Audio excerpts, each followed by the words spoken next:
ওই ধর্ষণের দায় নারী ও শিশু দমন আইনে ৯-৩ ধারা মোতাবেক মৃত্যুদণ্ডের আদেশ প্রদান করেন। এই মোকদ্দমার বাদী মোহাম্মদ ফরহাদ বিগত ১৬/৫/২০২৩ তারিখে জামালপুর থানায় অভিযোগ দায়ের করেন যে বিগত ১৪/৫/২৩ তারিখে আমার স্ত্রী মোসাম্মদ পাখি বেগমকে বুলবুল, কালাম এবং রুকু জামালপুর মাজারের সামনে আমি চা বিক্রি করতেছিলাম। চা বিক্রি করাকালীন সময়ে আমার স্ত্রীকে ভুল বুঝাইয়া জোর করে বুলবুল, কালাম এবং রুকু অপহরণ করে নিয়ে যায় এবং একে অপহরণ করে নিয়ে যে ইয়েতে নিয়ে যায় বেলটা বুলবুলের বাড়িতে নিয়ে যায়। বুলবুলতে বাড়িতে নিয়ে ভিকটিমকে বুলবুলের বাড়ির ছাদের উপরে তুলে সারা রাত বুলবুল, কালাম এবং রুকু তাকে তিনজনে গণধর্ষণ করে। এদিকে তার স্বামী ফরহাদ খোঁজাখুঁজি করতেছে। খোঁজাখুঁজি না পাওয়াতে এক পর্যায়ে এই ভিকটিম মোসাম্মদ পাখি বেগম রাত ভোর ৪টে বা ৪:৩০ দিক দিয়ে তার স্বামীর কাছে আসে। তার স্বামী তখন জিজ্ঞেস করে তুমি এতক্ষণ কোথায় ছিলে? তখন এই মোসাম্মদ পাখি বেগম জানাই যে আসামি বুলবুল, কালাম এবং রুকু আমাকে জোর করে অপহরণ করে নিয়ে বুলবুলের বাড়িতে নিয়ে আমাকে গণধর্ষণ করে।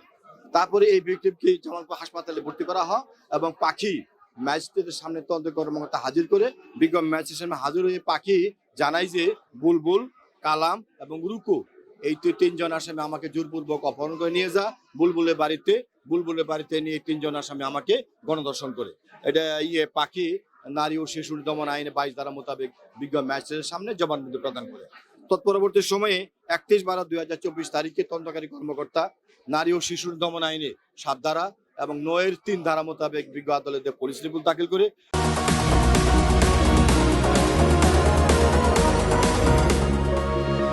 পুলিশ রিপোর্ট দাখিল করার পরে মামলাটা বিচারের জন্য বিজ্ঞ আদালত নিয়ে নেয়। বিজ্ঞ আদালত নিয়ে নেওয়ার পর মোকদ্দমার ৩৪২ ধারা মোতাবেক আসামিকে জিজ্ঞেস করে। এই পর্যন্ত আসামির হাজিরই ছিল। তৎপরবর্তী সময়ে আমরা এই মোকদ্দমা প্রমাণের জন্য বিজ্ঞ আদালতে ১০ জন সাক্ষী উপস্থাপন করি। ম্যাজিস্ট্রেট, ডাক্তার সহ উপস্থাপন করার পরে আসামি পক্ষ তাদেরকে জেরা করে। এখানে একটা কথা না বলে হয় না, ভিকটিম পাখিকে আসামিদের ধারণা ছিল যে ভিকটিম পাখিকে যদি আমরা লুকায় রাখি তাহলে আমাদের সাজা হবে না, যার জন্য তারা মানে গাম্ভীর্যতার সহিত চলাফেরা করতো। কিন্তু আইন বলা আছে যদি ভিকটিম যদি হারিয়ে যা বা পলাতক হয় বা মৃত্যু হয়ে যায় বা কেউ আটক রাখে তাহলে ওই ভিকটিম যে জবানবন্দি দিয়েছে এই জবানবন্দির উপর ভিত্তি করে ভিকটিমকে বিজ্ঞ আদালত সাজা দিতে কোনো বাধা নাই। সুতরাং ভিকটিম আজ পর্যন্ত ওই আসামির হাজির হইতে দেয় নাই।